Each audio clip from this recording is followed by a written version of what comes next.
Last week, we didn't have youth. Yes. Last week was Labor Day. We took a rest. Today, we are continuing our story. We're jumping back in. The last thing we talked about was... Serpent, that's right. Eating the fruit. Adam and Eve were sent out of the garden. So we're going to we're going to talk about that story, not that story, the next part of that story. The next thing that happened, right? So they're kicked out of the garden. They go on their way. They can't go back. God puts cherubim at the gates, which are big angel things to guard on, so they can't ever come back and eat of the tree of life, so that they can't be like God, right? So they go. Adam and Eve have a couple of sons. Jacob, that's not right. Like what? There you go, Josh. Oh my gosh, y'all. And I just blanked on their names, so there you go. So they had two sons, Cain and Abel. There it is. I knew what would happen. I knew it would get here. So Cain and Abel are born. Adam and Eve exist. They have two kids.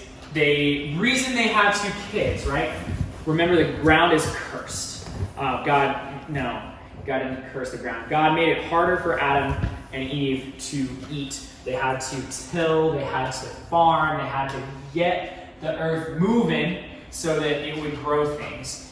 And what is good when you have to work hard for food? More helping hands. So Adam and Eve had kids. So yes, it does mean they have to make more food, but one man working versus three men working is a big difference. What about Eve?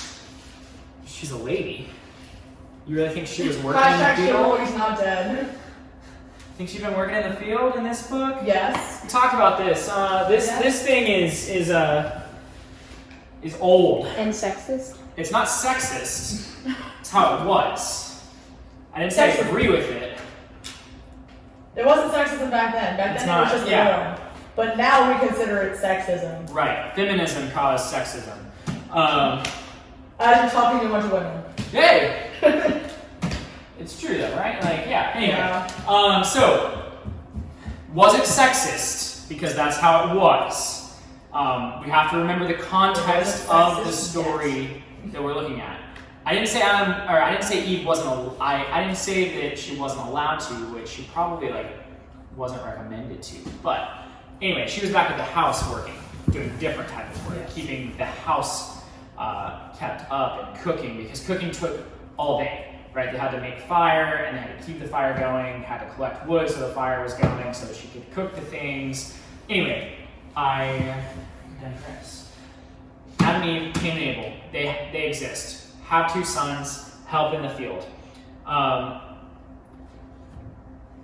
There was some hatred between the two brothers, and here we go. One was killed. Murder happens. The first murder. Murder happens. No. Bad things. It's bad. First, evil thing humans do. Now, we might be thinking, well, they ate the fruit. That wasn't evil. That was just against what God had asked them to do. This is the first evil thing we see humans do. Stab. Adam and Cain and Abel, brother guys, he goes off away from home because, he murdered his brother. His parents weren't super happy with him. And they start having other children, and in this time, the women, there were more and more beautiful women existing on the earth, and these gods, because in early history, monotheism wasn't a thing. Yeah. They believed that there were multiple gods, and so these godlike creatures, maybe angels, maybe not angels, come down and have children with the human women, creating this thing called Nephilim. It's in here, not super important, but it's bad. It's not a good thing. God's upset about that. Mad. And so then he continues on. Life keeps happening. Bad things. Humans keep doing terrible things. Sodom and Gomorrah.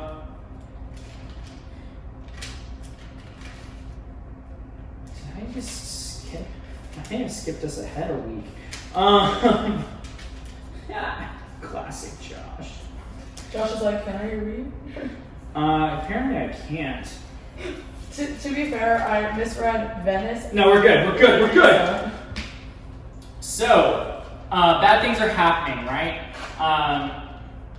Humankind is they're having relations. They're having sex with gods. Gods are having sex with the beautiful human women.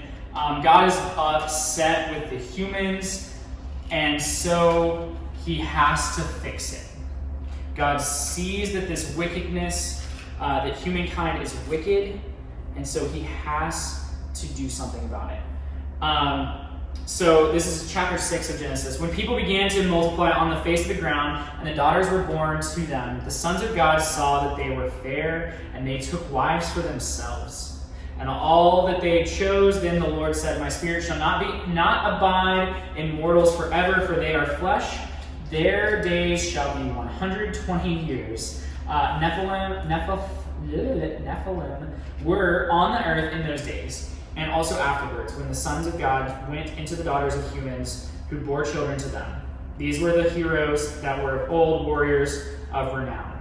The Lord saw that the wickedness of humankind was great in the earth, and that every inclination of the thoughts of their hearts was only evil continually. And the Lord was sorry that he had made humans on the earth, and it grieved him to his heart. So the Lord said, I will blot out from the earth the human beings I have created, people together with animals and the creeping things and the birds of the air, for I am sorry that I have made them. Oh. Thank you, God. Good to know. Which is interesting when we think about how people talk about God. God is good. God loves us. God cares for us. He loves us so much. And he's going to blot out the earth of humans. Not at first. He was like, dang, these people are mad crazy. Mad crazy. And so it turns out Noah, we may have heard of a guy. I know a guy. Found favor in the sight of the Lord. So Noah, we've probably heard about Noah. He built an ark.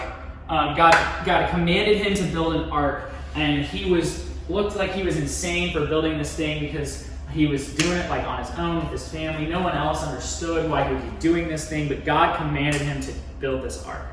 So he built an ark, and God sent how many of every animal? 2. Those. Mostly. You are incorrect, though. He sent 2 of every unclean animal, but he also sent 7 pair, I believe, of the clean animals because they had to eat. Oh. Sad day. Sad day. They had to have animal sacrifice.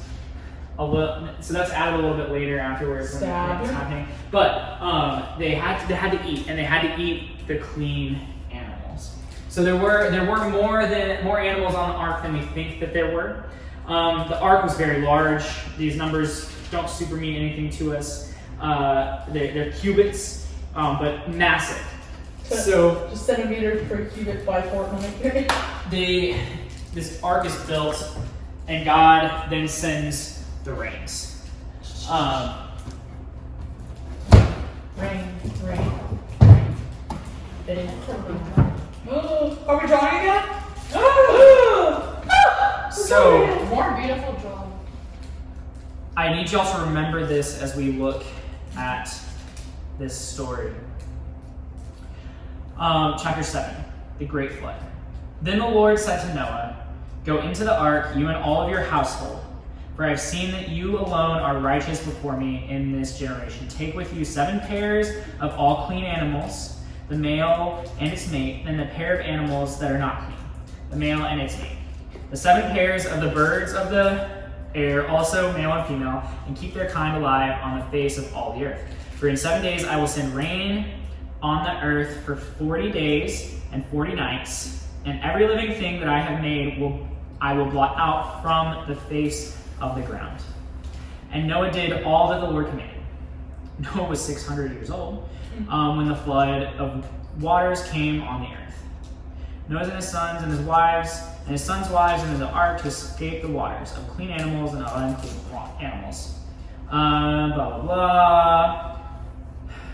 Blah, blah, blah. In the 600th year of Noah's life, in the second month of the 17th day of the month, and on that day all the fountains of the great deep burst forth, and the windows of the heavens were opened.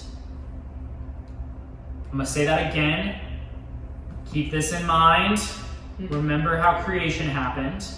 Oh, so he just like opened up the sky and rain. And On the that's where everything 17th started day falling? of the month, on that day, all of the fountains of the great deep burst forth, and the windows of the heavens were opened. Okay, Josh, question. Yes. Is that where we get the skies falling from? Probably not. Like the sky just fell out, like when it rains? Like you said, it's a big dome with water above it.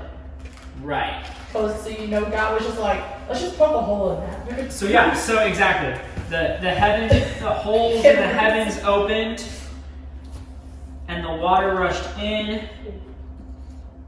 Oh no. And the Blue great lightning. deep, by the way, there was water underneath this like land, and then fountains sprung up from the bottom, so water's coming from everywhere. Just, oh no. So what does this look like? Death. Yes. Death and destruction to all of living creatures aside from Noah. It looks like what? Decreation. Uncreation.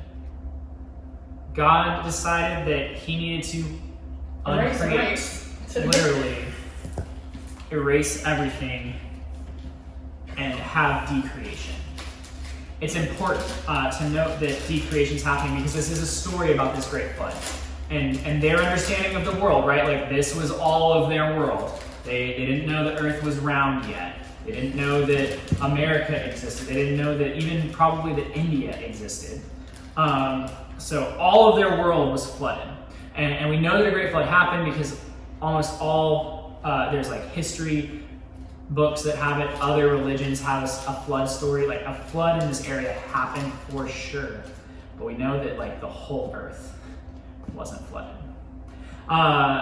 So they're on the ark for a long time, 40 days, 40 nights.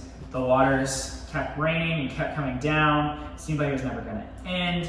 And then finally the flood starts subsiding. And Noah sends out a bird to go see if there's any dry land. And it comes back because there was nowhere to land. Sends out another bird. It comes back with a stick in its mouth. And he's like, okay, we can almost go. And he sends out another bird and it doesn't come back, telling him that, okay, it is safe, that we can open up the doors of this ark and we can get out. So he gets out after these 40 days, 40 nights. Where's my shirt? Aaron was like, I need to wash that. He'll be washing that. No, I wash those clothes. There you go. Aaron said, I'm Because gonna we're not sexist. You gotta get some spray for that, Josh. Yeah. So, I think they have some in the other building. yeah, it's okay. We'll get some. I can let me grab it if you want. No, we're good. So we've decreated. The earth everything has been destroyed except those that are on the ark. Those Uncreated. uncreated. Those that are on the ark are the only people left. Only Noah and his family. People that have found favor with God. And so they land and they come out of the ark. When they do that, Noah, this is in chapter 8, verse 20. Then Noah built an altar to the Lord and took out every clean animal and every clean bird and offered burnt offerings on the altar. And when the Lord smelled the pleasant odor, the Lord said in his heart, I will never again curse the ground because of humankind. For the inclination of the human heart is evil from youth. Nor will I ever again destroy every living creature as I have done.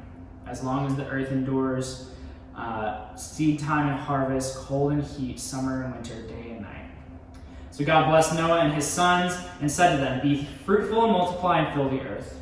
The fear of dread of you shall rest on every animal of the earth and every bird of the air, on everything that creeps on the ground and all the fish of the sea. in your hand, they are delivered. We hear some of that same language there from the creation story. Everything that creeps on the ground and all the days of fish. Every moving thing that lives shall be food for you. And just as I gave you the green plants, I give you everything. Only you shall not eat flesh with its life, that is its blood. For your own lifeblood I will surely require a reckoning. From every animal I will require it, and from human beings, each one for the blood of the other, I will require a reckoning for human life. Whoever sheds the blood of a human, by human shall that person's blood be shed. For in his own image God made humankind. Don't murder is what that says. Don't murder, as if it's not obvious. Yeah, if you didn't catch that. Then God said to Noah and his sons with him, as for me, I am establishing my covenant with you and your descendants after you, and with every living creature that is with you, the birds and the domestic animals, and every animal of the earth with you, as many as came out of the ark. I establish my covenant with you, and that never again shall all flesh be cut off by the waters of a flood, and never again shall there be a flood to destroy the earth. God said, this is the sign of the covenant that I am making between me and you, and every living creature that is with you. For all future generations, I have set my bow in the clouds, and it shall be a sign of the covenant Rainbows! between me and the earth. When I bring clouds over the earth and the bow is seen in the clouds, I will remember my covenant that is between me and you and every living creature of all flesh. So, God set his bow in the sky. We know it to be the rainbow.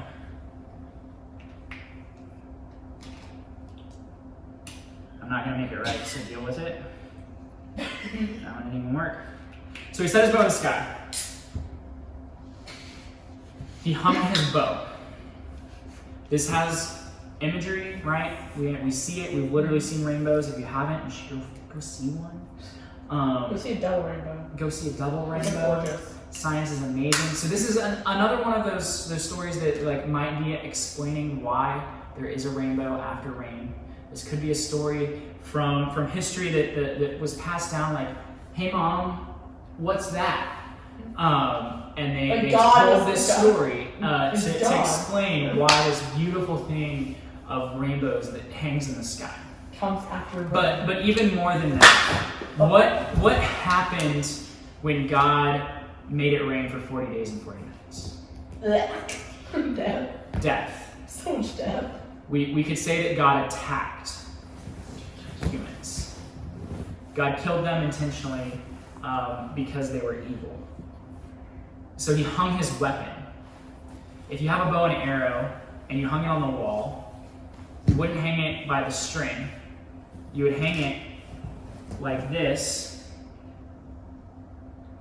where there's like maybe some nails or something there. So the imagery here is that he hung his bow, his weapon, he put it up in the sky and said, I will never use this thing, the sky, specifically water. I will never attack humans in this way again. And it's so important because it's not just Noah that he's saying this to, he's saying it to all of Noah's descendants. And as we keep reading this story, we all come from Noah, but science kind of tells us a little bit different. God is really no chill in the Old Testament. They use in the New Testament. God's like, be blessed, be loved. I'm sending Jesus to you. And then the Old Testament is like, you know what? Die.